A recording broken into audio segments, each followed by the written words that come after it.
I'd like to share with you a list of 7 must-prepare interview questions for your upcoming job interview. And the reason behind this list is I know many of you prepare interviews using AI, and what happens is that I notice that no matter how long, how many times you query AI, it always fails to include some of these pretty standard and classic interview questions. So the reasoning would be to minimize the risk you'll get surprised and eventually get stuck in job interviews. The first interview question is, what's your weakness? This interview question used to be pretty popular 10 years ago. It was a standard interview question. Nowadays, it's less common in job interviews, but still I have recently had candidates who reported getting asked this interview question. So what's the best way to answer what's your weakness? Well, if you're in a non-technical role, you could mention something technical, such as if you're in sales, you could say, hey, my weakness is coding or programming skills if you want. If you're a technical person, you could consider going with public speaking. I've had technical candidates using public speaking for a $500,000 jobs, and they still got hired. It's all about the story that you use to pitch it. The second interview question you should consider preparing in job interviews would be, where do you see yourself in 5 years? And basically what they want to assess with this interview question is your flight risk, right? So basically, the best way to answer this question would be to convince them that you're willing to build a career with their company. So how does a career with your target company look like?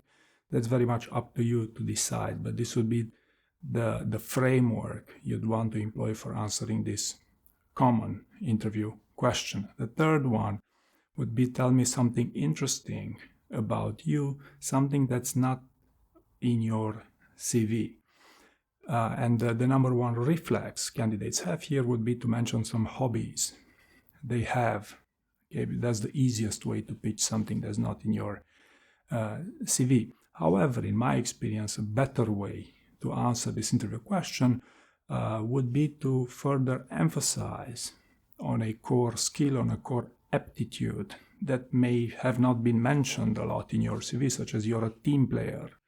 If you look in your CV, do you have this keyword? If not, then you could pitch it as such. Hey, I think I'm a true team player, and I can also share some experience to prove my point, right? Or maybe you had a startup.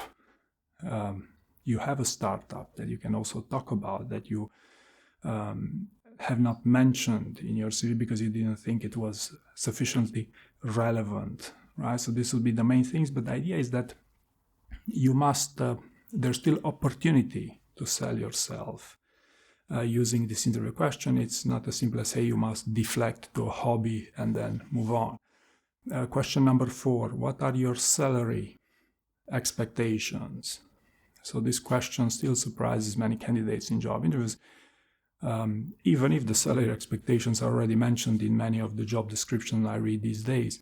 So the classic, the standard way to answer this interview question, if you don't want to share your true salary expectations, would be, market value, market salary.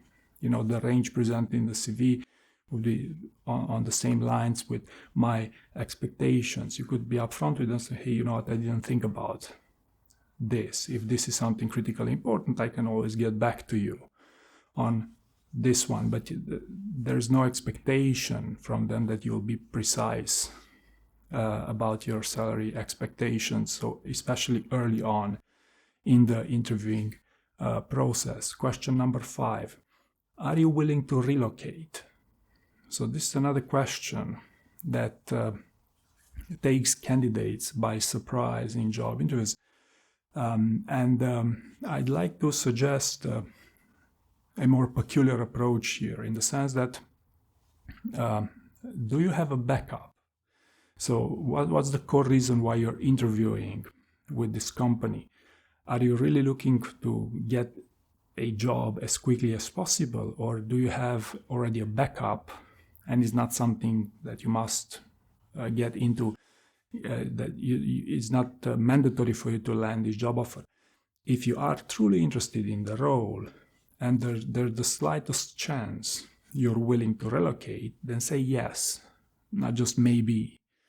Right? Even if you're not sure on whether you're willing to relocate or not, if you are indeed super interested, borderline desperately looking to land that job offer, then say yes, you're willing to relocate, because it's no problem if you go through an interview process. You tune up maybe your interviewing skills and have a job offer, you can count on. You have a backup, so to speak.